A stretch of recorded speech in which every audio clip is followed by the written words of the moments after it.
1981 में लम्हा लम्हा से आपने लेखन की शुरुआत की थी। हाँ, और हाँ। कविताओं का वो संग्रह जो लोगों को अपनी ओर आकर्षित करता है, खींचता है। उसके हाँ। बाद हर 10 सालों पर आपकी किताबें दस्तक देती हैं, आती जाती। देखिए, दस्तक दरबार की ये महफिल है, इसलिए दस्तक शब्द का बार बार इस्तेमाल भी किया जाएगा।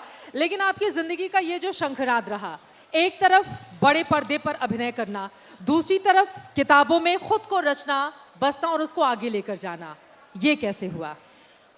आई थिंक ये इसीलिए होता है कि जब कोई आर्टिस्ट अपनी पहचान करवाने की ख्वाहिश रखता है, तो वो पहचान जो है वो हम कितने किरदार प्ले करते हैं, हाँ, जीते हैं उनको, लेकिन वो पहचान जो है वो आपकी खुद की नहीं है।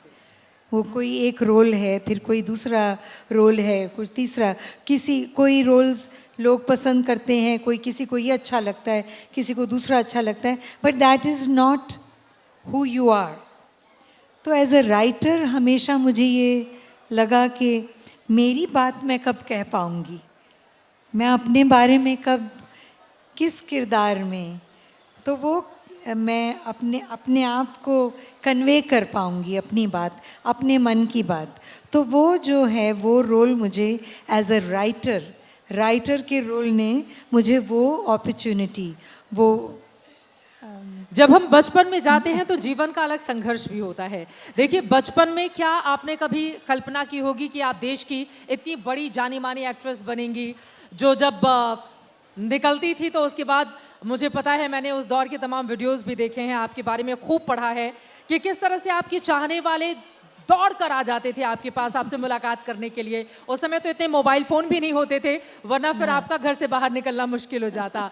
किस तरह से आप याद करना चाहेंगे उस दौर को? उस दौर वो बहुत प्यारा दौर था। एक तो थोड़ी सिंप्लिसिटी थी फिल्मों में भी और लोगों में भी। बहुत आसानी से आप किसी भी डायरेक्टर से बैठ के बात कर पाते थे। आजकल कास्टिंग डायरेक्टर्स ही सिलेक्ट करते हैं। हम अपने पसंदीदा डायरेक्टर के पास, ऐसे मैं ऋषिदा के पास, ऋषिकेश मुखर्जी, बासु भट्टाचार्य जैसे हम लोग चले जाते थे, दादा मुझे आपके साथ काम करना है। वो वैसा आज अलग है। खुद से चले जाते थे कि मुझे काम करना है? हाँ, बिल्कुल। फिर उधर से रिप्लाई क्या आता था? नहीं, वो तो फिर उनसे बातचीत होती थी। मैंने तो ऋषिदा के साथ 2 फिल्मों में काम किया, गुलजार साहब के साथ काम किया, बासु भट्टाचार्य, बासुदा के साथ। तो वो एक अप्रोचेबल जो थे ये लोग, आज वैसे नहीं हैं। आज माहौल बदला हुआ है। तो मुझे वो दिन अच्छे लगते थे जब एक सिंप्लिसिटी थी, एक डायरेक्टनेस था, और उसमें कुछ मतलब कुछ कॉम्प्लिकेशन नहीं था। सीधे आपने जिससे आप मिलना चाहते आप मिल सकते थे, आप अपनी बात कह सकते थे, और ये सब तामझाम नहीं था। So it was nice, it was nice. अंगूर आपकी कॉमेडी फिल्म थी। हाँ। एक आपकी जो हिप हिप हुर्रे खेल पर बनी हुई फिल्म थी, और इस तरह से अलग अलग मायनों को अलग अलग आयाम देती हुई आपकी फिल्में थी। लेकिन मौजूदा वक्त में हम देख पा रहे हैं कि फिल्में पूरी तरह से बदल गई हैं। आपको लगता है कि जो एक अच्छे लेखकों की क्या कमी हो गई है, या सिर्फ 2-4 ऐसे चेहरे हैं जिनके इर्द गिर्द पूरा का पूरा बॉलीवुड इस वक्त सिमटा हुआ नजर आता है, और दक्षिण से आई जो फिल्में हैं वो कमाल कर जा रही हैं? तो बॉलीवुड के सामने एक बड़ा चैलेंज देख रही हैं क्या आप इस वक्त? हाँ, नहीं, बॉलीवुड में ये नहीं कह सकती कि बॉलीवुड थोड़े से चेहरों में ही सीमित है, ऐसा नहीं है।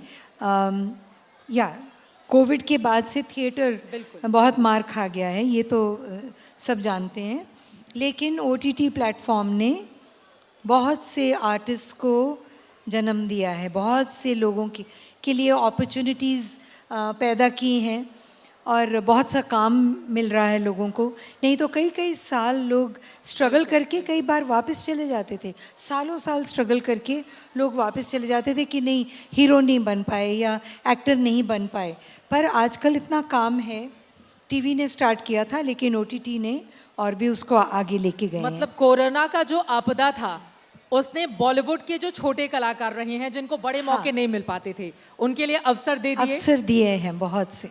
So it's good and bad both, दोनों। हाँ, दोनों हैं। थिएटर को देख के थोड़ा सा लगता है कि अरे थिएटर भरा हुआ, जैसे पहले होता था वैसे नहीं है, लेकिन हो जाएगा वापस ठीक।